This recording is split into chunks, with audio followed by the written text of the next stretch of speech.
What's it gonna be? You said you don't know what you've been through. No matter what I do, all I think about is you. Assalamualaikum warahmatullahi wabarakatuh. Perkenalkan, saya Siti Robiatul Maulidiah, NIM 202430116, mahasiswa PPG Calon Guru Universitas Muria Kudus. Di sini saya akan melakukan kampanye praktik baik tentang penerapan scaffolding pada Zone of Proximal Development (ZPD) pada ujian akhir semester 1 Perspektif Sosiokultural dalam Pendidikan Indonesia. Kampanye praktik baik dalam penerapan scaffolding pada Zone of Proximal Development atau ZPD dalam proses pembelajaran siswa kelas 4 di SD 1 Bakalan Krapyak, mata pelajaran IPAS materi kenampakan alam daratan. Intervensi terkait penerapan scaffolding pada ZPD.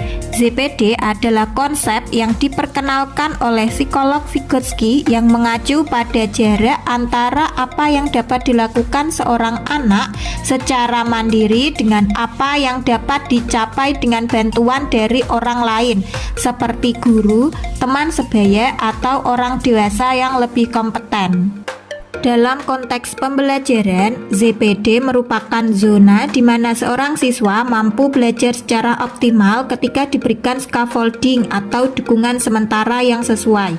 Scaffolding ini dapat berupa panduan, pertanyaan, atau penjelasan yang membantu siswa memahami dan menyelesaikan tugas yang sebelumnya sulit dilakukan sendiri. Strategi scaffolding.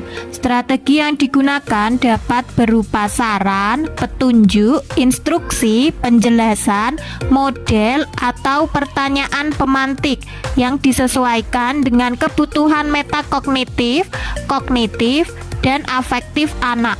Proses ini mencakup imitasi, kolaborasi, dan internalisasi, di mana tanggung jawab bertahap beralih dari pembimbing ke peserta didik, sehingga mereka mampu belajar secara mandiri.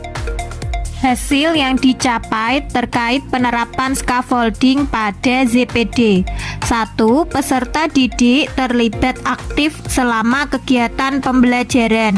2. Mendorong kolaborasi antara peserta didik dan guru atau peserta didik dengan teman sebayanya. 3. Menciptakan lingkungan belajar yang suportif dan menerima peserta didik. 4. Peserta didik berani mengungkapkan pendapatnya dan menghargai temannya. 5. Meningkatnya aspek kognitif siswa dilihat dari hasil asesmen formatifnya. Pembelajaran dan replikasi penerapan scaffolding pada ZPD. Penerapan scaffolding pada ZPD dilakukan di kelas 4 SD 1 Bakalan Krapyak, mata pelajaran IPAS materi kenampakan alam daratan. Model pembelajaran yang digunakan adalah Project Based Learning atau PJBL, di mana peserta didik diminta membuat proyek mind mapping. Guru juga menggunakan strategi Culturally Responsive Teaching atau CRT yang mengaitkan materi dengan kondisi lingkungan tempat tinggal mereka. Langkah-langkah praktik pembelajaran scaffolding. Kegiatan pendahuluan dimulai dengan memberikan pertanyaan pemantik untuk membantu siswa memahami materi pelajaran dan memicu pemikiran kritis mereka. Kegiatan diawali dengan guru memberikan bantuan dengan menjelaskan kepada semua peserta didik terkait materi yang akan dipelajari. Pada kegiatan inti, guru membagi siswa menjadi beberapa kelompok heterogen, di mana setiap kelompok ada salah satu siswa sebagai tutor sebayanya.